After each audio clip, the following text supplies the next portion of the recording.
J'espère que vous vous portez très bien. Je suis Joseph-Marie Josset, étudiant en médecine. Et dans cette vidéo, nous allons parler de l'anatomie de l'oreille. Alors, si vous êtes nouvellement venu sur notre chaîne YouTube, alors je vous invite à vous abonner et à activer la cloche de notification pour ne rien rater.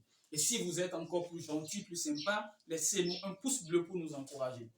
Alors déjà, on ne peut pas parler de l'anatomie de l'oreille sans rappeler d'abord les 5 sens de l'être humain.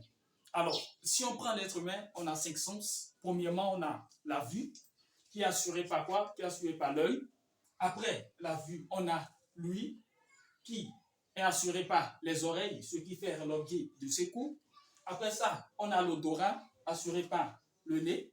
Après l'odorat, on a le goût, assuré par la langue. Et enfin, le toucher qui est assuré par la peau. Alors, après avoir parlé brièvement des 5 sens, nous allons maintenant commencer l'anatomie de l'oreille proprement dit, juste après cette rubrique.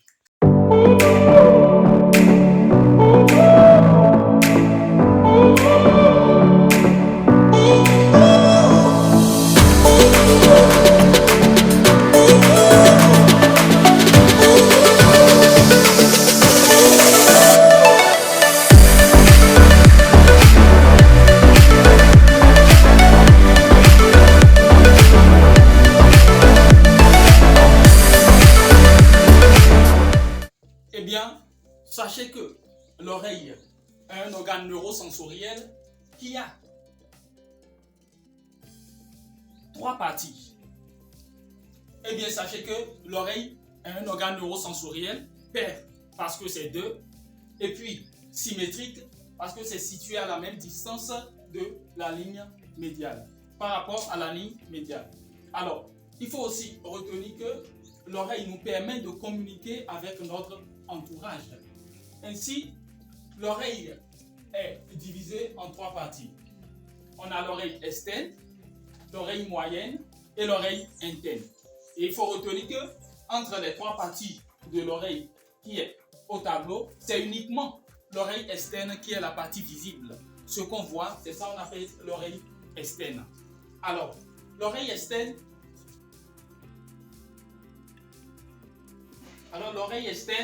ici, est constituée de 2 parties. On a la partie qui est visible là, qu'on appelle pavillon ou auricule. Et ensuite, on a cette partie qu'on appelle le canal auditif externe ou on va appeler le méate acoustique externe. Alors, si vous prenez d'abord le pavillon a ses différentes parties. Ainsi, les différentes parties ne sont pas représentées au tableau, mais je vous invite à regarder en bas de la vidéo et vous verrez une image bien claire. Alors, sachez que c'est constitué de l'hélice, ici. Après l'hélice, en dedans, on a l'antélice. Et entre l'hélice et l'antélice se trouve la gouttière scaphoïde.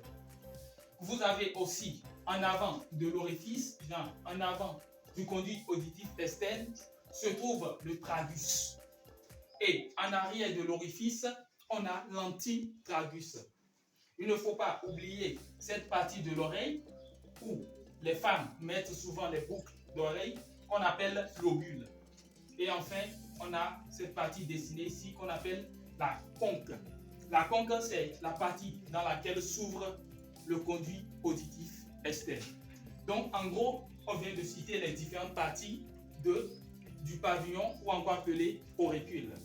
Donc, je récapitule. On a l'hélice, l'antélice, on a la gouttière scaphoïde, on a le tragus et l'antitragus, on a le lobule en bas ici, et puis la conque de l'oreille dans laquelle s'ouvre le méate acoustique externe ou conduit auditif externe. Alors, après avoir parlé du pavillon ou de l'auricule, on va maintenant parler de quoi? De ce canal-là appelé canal auditif externe. Le canal auditif externe part de la conque jusqu'à ce niveau qu'on appelle la cavité tympanique. Donc, si on vous demande de donner la situation du conduit auditif externe, on dira donc que c'est situé entre la conque et la cavité tympanique. Alors, on doit connaître le rôle de l'oreille externe en général. Si on prend premièrement le pavillon, qu'on peut appeler auricule, quel est son rôle? Alors, si on émet des sons, si on parle, on émet des ondes sonores ou des vibrations sonores. Ces vibrations seront recueillies ici, à ce niveau, au niveau du pavillon ou de l'auricule. Alors, une fois que les sons ou bien les ondes sont recueillies, les ondes seront concentrées vers le conduit auditif externe. Donc, ici, on a le recueil des ondes. Les ondes, une fois recueillies, seront concentrées ici, au niveau du conduit auditif externe. Le conduit auditif externe, comme son nom l'indique, c'est un conduit, ça va se charger de transmettre ou bien de transporter les ondes sonores. Donc, le conduit auditif externe transmet les ondes sonores jusqu'à l'oreille moyenne. Donc, en gros, on a premièrement le pavillon qui recueille et concentre les ondes sonores vers le conduit auditif externe, qui lui, à son tour, transmet les ondes sonores vers l'oreille moyenne après les avoir augmentées, après l'augmentation de la concentration. Ok, donc en gros, on vient de parler de l'oreille externe. Ce que vous devez retenir, c'est quoi? L'oreille externe, c'est la partie visible de l'oreille. Hein? L'oreille externe est constituée de deux parties. L'auricule ou pavillon, et puis conduit auditif externe, ou encore appelé méate acoustique externe. On a parlé des différentes parties du pavillon. On a parlé aussi du conduit auditif externe. On a dit que le conduit auditif externe s'ouvre dans la conque du pavillon et s'étend jusqu'à la cavité tympanique. Après ça, on a dit quoi? On a dit que le conduit auditif externe se charge de transmettre les ondes sonores vers l'oreille moyenne. Alors, si vous retenez ça déjà au niveau de l'oreille externe, c'est déjà quelque chose. Alors, après avoir brièvement parlé de l'oreille externe, on va maintenant parler de l'oreille moyenne. Alors, l'oreille moyenne, en effet, n'est pas visible. L'oreille moyenne, pour le voir, il faut accéder totalement dans l'oreille même. Vous voyez? Donc, on a dit avant que c'est uniquement l'oreille externe qui est visible. Maintenant, parlons de l'oreille moyenne proprement dite. Premièrement, retenez que c'est une cavité. C'est une cavité d'air. Donc, ça contient de l'air. Alors, c'est constitué de trois parties, représentées au tableau ici. Donc, premièrement, vous avez ça qu'on appelle la cavité tympanique. Premièrement, on a la cavité tympanique. Après la cavité tympanique, on a la trompe d'Eustache ou trompe auditive. Alors, après ça, on a la troisième partie qui n'est pas représentée ici au tableau, qu'on appelle les cavités mastoïdiennes. Donc, en gros, en général, on dira que ici, l'oreille moyenne est constituée de trois parties. La cavité tympanique, 1. En 2, la trompe auditive ou trompe d'Eustache. Et enfin, les cavités mastoïdiennes.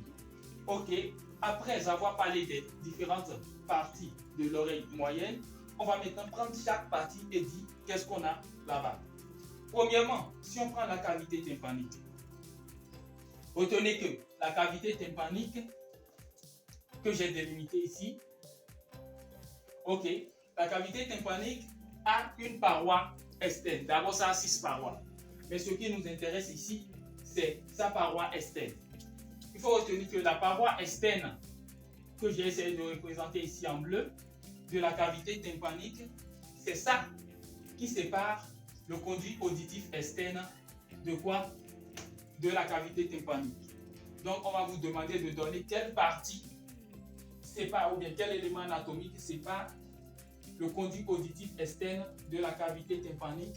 On va parler de la membrane tympanique ou encore appelée le tympan.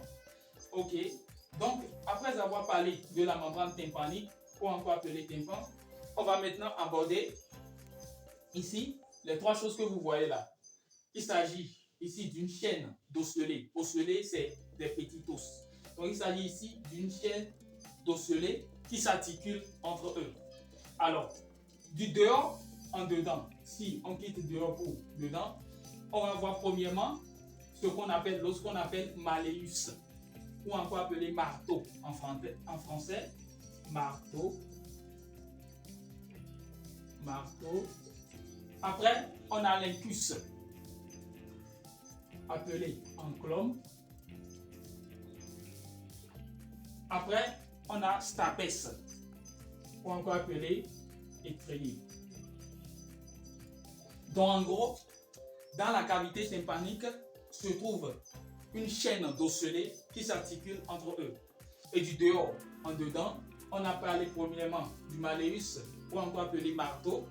Après, on a parlé de l'incus ou l'enclume. Et enfin, on a parlé du stapes ou encore l'étrier. Alors, il faut savoir qu'on a dit que ces os-là s'articulent entre eux, n'est-ce pas? Alors, ici, on a la présence de 3 os. 3 os, alors on aura combien d'articulations? Merci de l'avoir deviné. On aura bien sûr 2 articulations. Une première ici et une deuxième articulation ici. Alors, parlons de la première articulation. La première articulation ici se trouve entre quel os et quel os? On a l'incus et puis malleus. Donc, on va appeler ça articulation incudo-malléaire. C'est simple.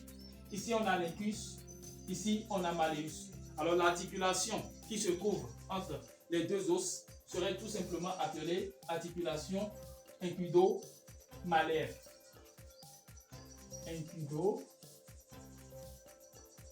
Incudo-malléaire. Alors, après ça, on va parler de la deuxième articulation qui est ici, entre maintenant l'incus et le stapes. Donc, vous pouvez relier les deux. On parlera maintenant de l'articulation incudo-stapédienne. Incudo-stapédienne. Alors, donc, en général, en gros, on a les 2 articulations là. La première articulation entre l'incus et les malleus, qu'on a appelée articulation incudo-malléaire. Et puis la deuxième articulation entre l'incus et le stapes, qu'on a appelée articulation incudo-stapédienne. Après avoir parlé des articulations, on va maintenant parler de la trompe auditive ou d'Eustache. D'abord, je récapitule au niveau de la cavité tympanique. J'ai dit que la cavité tympanique ici représentée a une paroi externe qu'on appelle la membrane tympanique. La membrane tympanique sépare le conduit auditif externe de la cavité tympanique. Et c'est ça qui est représenté ici. Il faut savoir que membrane tympanique, c'est ça qu'on appelle encore tympan. Cette membrane vibre lorsque les sons ou bien les ondes sonores entrent dans l'oreille. Cette membrane vibre et fait vibrer aussi les os, les 3 osselets. Revenons ici au niveau de la cavité tympanique. Après ça, on a parlé des 3 os contenus dans la cavité tympanique. On a dit que on a du dehors en dedans, malleus, incus et puis stapes. Et une notion ou bien une culture générale à retenir, c'est que sachez que l'étrier, ou encore appelé stapes, est le plus petit os du corps humain. L'étrier ou stapes est le plus petit os du corps humain. Donc, on va vous demander quel est le plus petit os du corps humain. On va juste parler de l'étrier qui est situé où? Dans l'oreille moyenne. Alors, après avoir brièvement parlé de la cavité tympanique, on va maintenant aborder la trompe auditive ou trompe d'Eustache. Alors, la trompe auditive ici, ou trompe d'Eustache, c'est un canal. Vous voyez, c'est un canal qui fait communiquer la cavité tympanique et puis le pharynx ou nasopharynx. Donc, on a la trompe utérine. La chose qui est à retenir ici, c'est juste que c'est une cavité qui fait communiquer, ou bien c'est un canal, un conduit qui fait communiquer la cavité tympanique et puis le pharynx. Alors, il faut retenir que ça a plusieurs rôles, mais ici, on va parler juste de son anatomie. Donc, retenez ça, c'est déjà important. Après avoir parlé de la trompe auditive ou bien trompe de Stache, on va maintenant parler des cavités mastoïdiennes. Parce que rappelez-vous, au début, j'avais dit que l'oreille moyenne est constituée de 3 parties. Cavité tympanique, trompe auditive ou de Stache, et enfin quoi? Les cavités mastoïdiennes, qui ne sont pas représentées ici au tableau. Alors les cavités mastoïdiennes, c'est juste des cavités, bon, des enclos qui contiennent genre de l'air. Et puis, ça sert à quoi? Ça sert à alléger la tête. Juste, ça sert à alléger la tête et c'est localisé au niveau de la partie mastoïdienne de l'os temporal. Au niveau de la partie mastoïdienne de l'os temporal. Alors, après ça, on va parler maintenant de l'oreille interne. J'espère que vous avez bien compris tout ce que j'ai dit au niveau de l'oreille moyenne. Je récapitule. L'oreille moyenne est une cavité d'air, tout simplement, qui est constituée de 3 parties. La cavité tympanique, la cavité et la trompe auditive, et enfin les cavités mastoïdiennes. La cavité tympanique, les choses à retenir, on a ici la membrane tympanique ou tympan qui sépare le conduit auditif externe et puis la cavité tympanique. Dans la cavité tympanique se trouve une chaîne d'osselets qui s'articulent entre eux. Et du dehors en dedans, on a parlé du malleus ou marteau, incus ou enclume et stapes ou étrier. On a dit ces 3 os s'articulent entre eux. On a donc 2 articulations. La première articulation appelée incudo-malléaire entre l'incus et malleus. Et puis la deuxième articulation entre incus et stapes, appelée articulation incudo-stapédienne. Après ça, on a parlé de la trompe auditive qui est un canal, un conduit qui fait communiquer la cavité tympanique et puis le pharynx. Ok, après ça, on a parlé de la troisième partie qui est ou bien les cavités mastoïdiennes. Les cavités mastoïdiennes, on a dit que c'est des cavités d'air qui permettent d'alléger la tête ou bien le crâne. Après ça, après avoir brièvement parlé de l'oreille moyenne, on va maintenant entamer quoi? L'oreille interne. Alors, l'oreille moyenne, ici représentée, a pour fonction de faire quoi? D'amplifier les ondes sonores issues de l'oreille externe et puis de les transmettre à l'oreille interne. Donc c'est juste le partage ou bien des tâches. On a l'oreille externe qui accueille d'abord, concentre les sons et puis envoie ça à l'oreille moyenne. L'oreille moyenne s'assure d'amplifier les sons et puis maintenant de transmettre ça à l'oreille interne qui va assurer le rôle qui reste. Maintenant, ce qui nous amène à parler de l'oreille interne ou encore appelée labyrinthe. Alors si on prend l'oreille interne, retenez que d'abord c'est constitué de 3 parties. On a premièrement le labyrinthe osseux. Après, on a le périlymphe. Et enfin, on a le labyrinthe membraneux.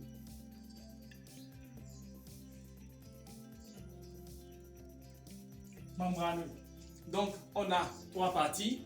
Le labyrinthe osseux, périlymphe et puis labyrinthe membraneux qui ne sont pas bien visibles au niveau de la figure qui est au tableau. Maintenant, regardez juste en bas de la vidéo et vous verrez une image claire qui vous permet de voir ces différentes parties-là. Donc, on a parlé du labyrinthe osseux, le périlymphe et puis du labyrinthe membraneux. Alors, si on prend premièrement le labyrinthe osseux, ou bien dans chaque labyrinthe, on a 3 parties. Donc, si vous prenez chaque labyrinthe, soit labyrinthe osseux ou bien labyrinthe membraneux, on retrouve 3 parties. On retrouve la cochlée, la cochlée. Après ça, on va encore appeler limaçon. Après la cochlée, on a le vestibule. Et puis enfin, les canaux semi-circulaires. Donc, ce sont les différentes parties au niveau des labyrinthes. Alors, je récapitule. L'oreille interne constituée de 3 parties. Labyrinthe osseux, périlymphe et puis labyrinthe membraneux. Alors, au niveau de chaque labyrinthe, on retrouve la cochlée ou encore appelé limaçon. On retrouve le vestibule et enfin les canaux semi-circulaires. Alors, qu'est-ce qu'il faut encore retenir comme rôle? Il faut savoir que c'est l'oreille interne qui assure la perception des sons. La perception des sons. Alors, qu'est-ce qui se passe? Le cerveau n'est pas en mesure de reconnaître les ondes sonores ou bien les vibrations sonores. Alors, une fois que nous émettons des sons par des vibrations ou bien des ondes sonores, ici, une fois arrivé au niveau de l'oreille interne, à ce niveau, précisément au niveau de la cochlée, se trouvent les cellules qu'on appelle des cellules ciliées. Alors, ces cellules ciliées ont pour rôle de transformer les ondes sonores en des vibrations électriques. Alors, ces vibrations électriques seront maintenant transmises au niveau du cerveau par l'intermédiaire des nerfs. Donc, au niveau de la cochlée se trouve le nerf cochléaire. Au niveau du vestibule se trouve le nerf vestibulaire. Donc, on a deux nerfs ici au niveau de l'oreille interne. On a le nerf premièrement cochléaire au niveau de la cochlée et le nerf vestibulaire au niveau du vestibule. Alors, une fois que les vibrations sonores sont transformées en vibrations électriques au niveau de la cochlée, ces vibrations maintenant seront envoyées au cerveau. Par quoi? Par le nerf cochléaire. Maintenant, le cerveau reconnaît ces vibrations électriques et puis les sons par là. Alors, une dernière chose à retenir au niveau de l'oreille interne, c'est que quoi? Au niveau du labyrinthe membraneux naissent les voies nerveuses auditives,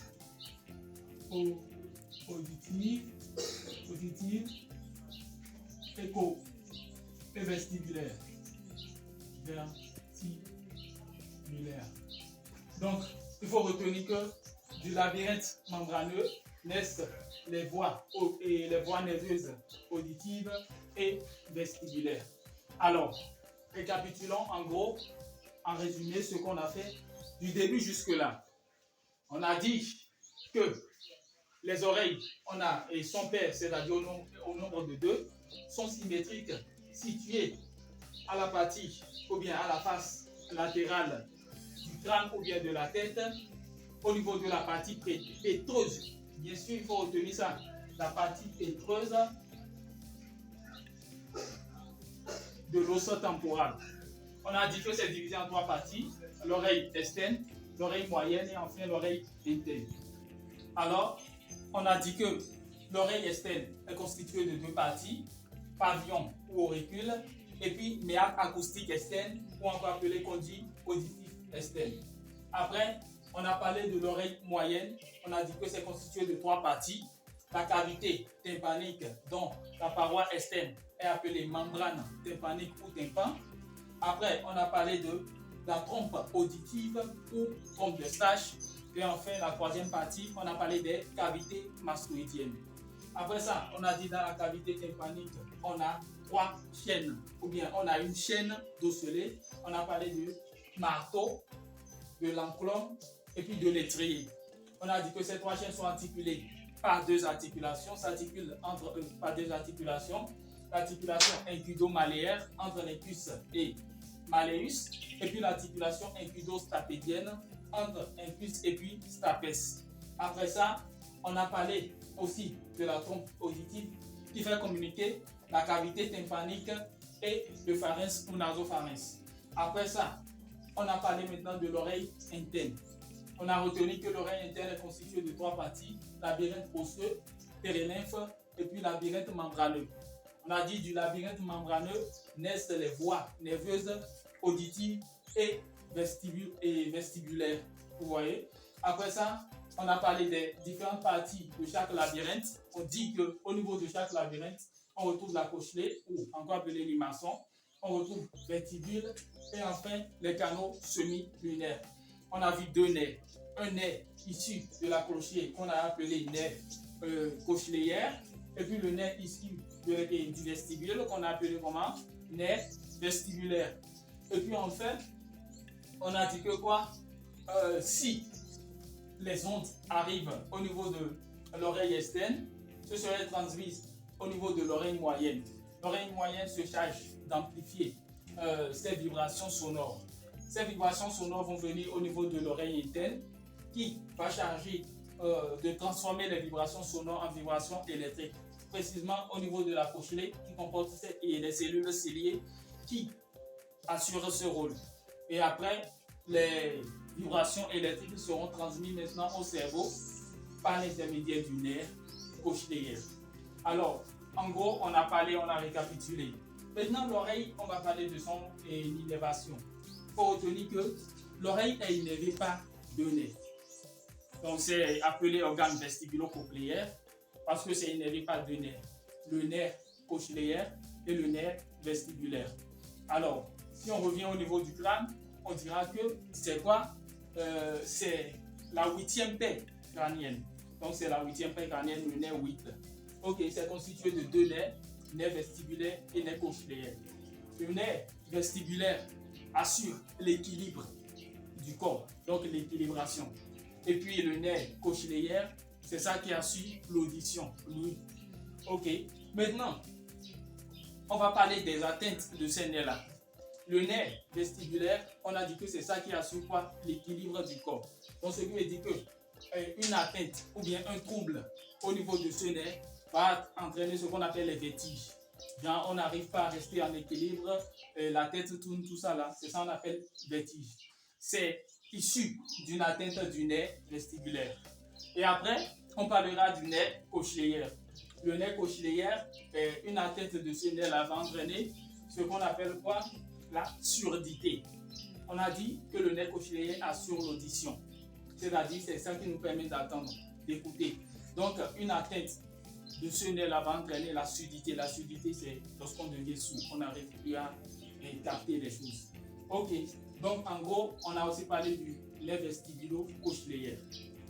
C'était l'objectif de ce cours sur l'oreille, vous faire comprendre en gros ce qu'est l'oreille, son rôle et tout ça. Alors, si vous avez aimé la vidéo, alors je vous prie de vous abonner et d'activer la cloche de notification. Et si vous êtes encore plus gentil, de nous laisser un petit pouce. Alors, au début de la vidéo, je vous avais dit qu'il y a un bonus à la fin, n'est-ce pas? Ok, donc on va essayer de poser 10 questions récapitulatives au niveau du cours qu'on vient de faire. Alors, les 10 questions seront énumérées au tableau et dans la prochaine vidéo, dans la vidéo qui va suivre, on va essayer d'apporter des éléments de réponse à ces différentes questions-là. Alors, d'ici là, découvrons ensemble ces 10 questions. La première question, on dit de citer les différentes parties de l'oreille. Après, on dit de donner le rôle de chacune de ces parties. En 3, on dit de citer les composants de chaque partie de l'oreille. En 4, on dit quel élément anatomique sépare le conduit auditif externe ou méate acoustique externe de la cavité tympanique. En 5, on dit le méate acoustique externe s'ouvre dans quelle partie du pavillon ou auricule. En 6, on dit citer les osselets contenus dans la cavité tympanique de l'oreille moyenne. En 7, on demande de citer les articulations qui unissent les os ou bien de l'oreille moyenne. En 8, on demande de donner la longueur du méate acoustique externe et quelle est la différence entre sa paroi supérieure et sa paroi inférieure. Après ça, en 9, on dit de donner si la trompe d'Eustache, comme on dit la trompe d'Eustache fait communiquer quel élément anatomique. Ok.